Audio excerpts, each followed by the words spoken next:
Nyinga en Pastor Joseph Agali. Arwaki e chenro mar Pisoko.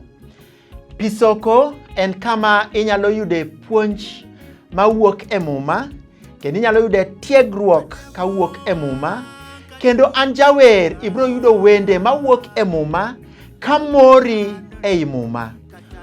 Mora gi muma, puonja muma, kendo tiega gi muma. Arwako. Karombo marwadha noloro aipoto Kademowa katung polo ywa. Kawuono wadwa puonjre Mathayo 10:27. Mathayo 10:27. Muma wacho kama: Gima awachonu e mudho, wachuru e lela. Kendo gima akuodhonu to huluru ratiro. Mano e wach madwaro nwa wuoye kawuono kendo odonje chunywa ka wawinjo gigo ma Nyasaye pangonwa. Jehova Nyasaye wacho wach ma awachonu e mudho. What I tell you in the dark, shout about it in the light. Gamra, shout about it. Awuoyo kuom Nyasaye ma wuoyo ga kodwa seche ma mudho odonjo e ngimawa. Seche moko wan ga iwuotho to ok king'iyo koni en mudho, bathi koni en mudho, king'iyo mbele en mudho, ikia ni seche moko tuo obari ndas, seche moko dala ni king'iyo to oonge gimoro amora minyalo timo. Kendo king'iyo nyithindo to you just give up. Nyathi mane ni puonjo mitimo everything, king'iyo ngimane kaka chal to you are just seeing darkness. King'iyo ngima chuori kaka dhi, king'iyo ngima chiegi kaka dhi tineno ma e anyango mana kendo.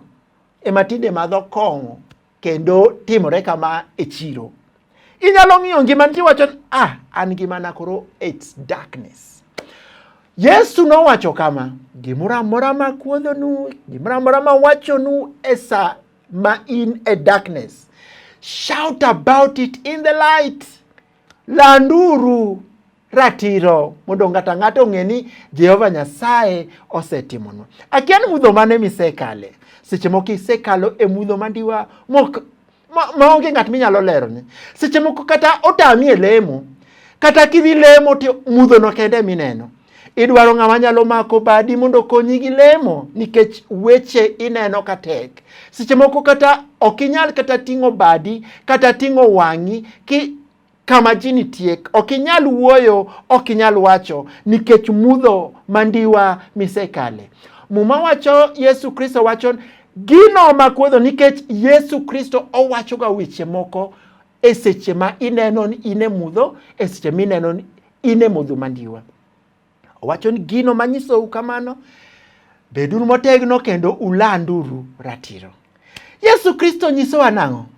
Onyisowa ni tuocheu ochangi kod miriembo manene ogoya.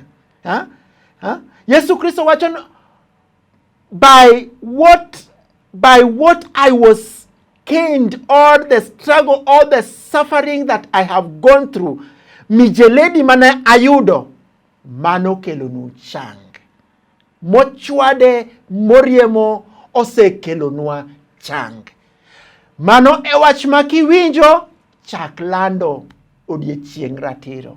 Nikech Jehova Nyasaye owachonwa en e mor mar warruok ma wan go. Owachonwa ni gino nyaka waland maber. Owachonwa ni en e jachang marwa. Yesu Kristo wachonwa ni en e osiepwa mawuotho kodwa kamra mora mwadhiye. Yesu Kristo wachonwa ni en e mokweyo yamo kendo seche mineno ka tembe oluori en monyalo biro mo okwe yamo. Yesu Kristo owacho ni owachne ni wacha wach to jatich na bro chango. Nikech en okojali distance, en okojali time, en okojali money, ok ni in gi pesa kati onge pesa. Okojali distance nin kama bor, onyalo wacho wach inyalo wacho wach e nying Yesu Kristo to dhi timore mana kaka ni notimreno. Nikech Kristo wacho ni gino ma wachonu e mudho, landuru ratiro e lela. Erokamano.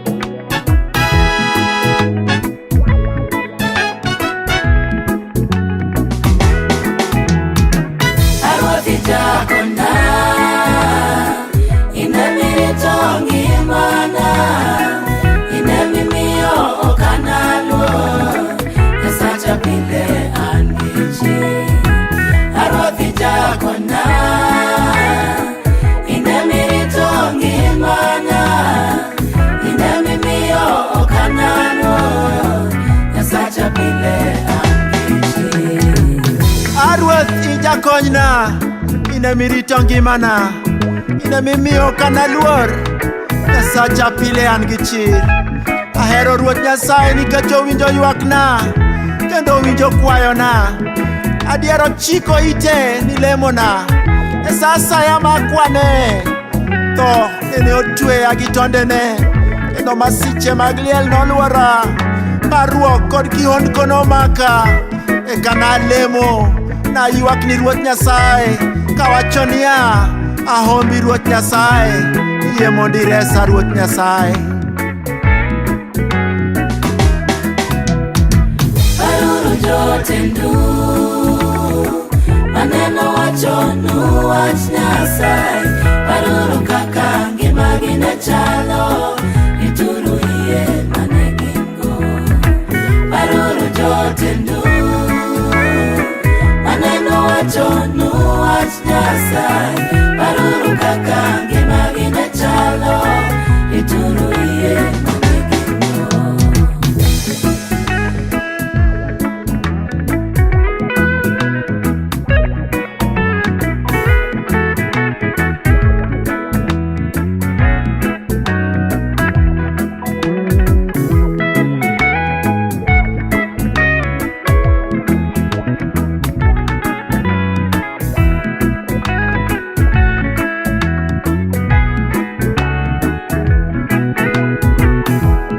Ruoth Nyasaye, iber kendo ing'won. Adier Nyasachwa en jakech ji, orito joma ok nyal konyore kendgi. Ene okonya kanene an e chandruok. Aya e chunya, bed gi geno kuom Nyasaye. Nimar Ruoth Nyasaye osebedona mang'won, oseresa e tho, kendo omiyo aweyo ywak. Bende osekonya, matienda obedo motegno, ok anyal chwanyra ngang'. Kuom mano abiro wuotho e nyime e piny joma ngima. Weduru chike magalagala, weduru chike mag ligala, weduru chike mag chiemo, ituru yie mane ungo. Weduru chike magalagala, weduru chike mag ligala, weduru chike mag chiemo, ituru yie mane ungo.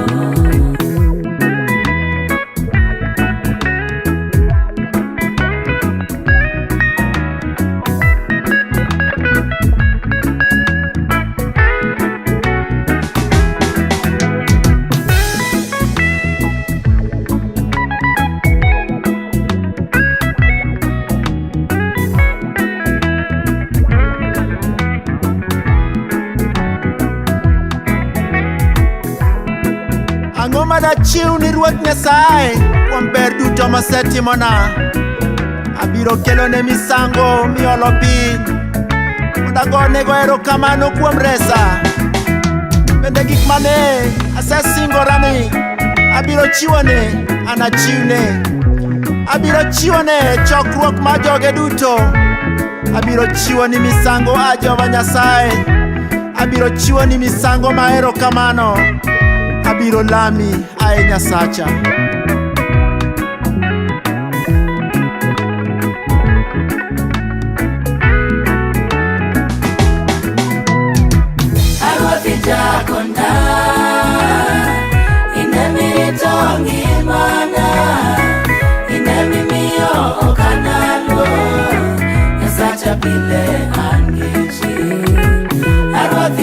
jakona, inemirito ngimana, inemimiyo okanano, Nyasacha pile angichi. Arwathi jakona,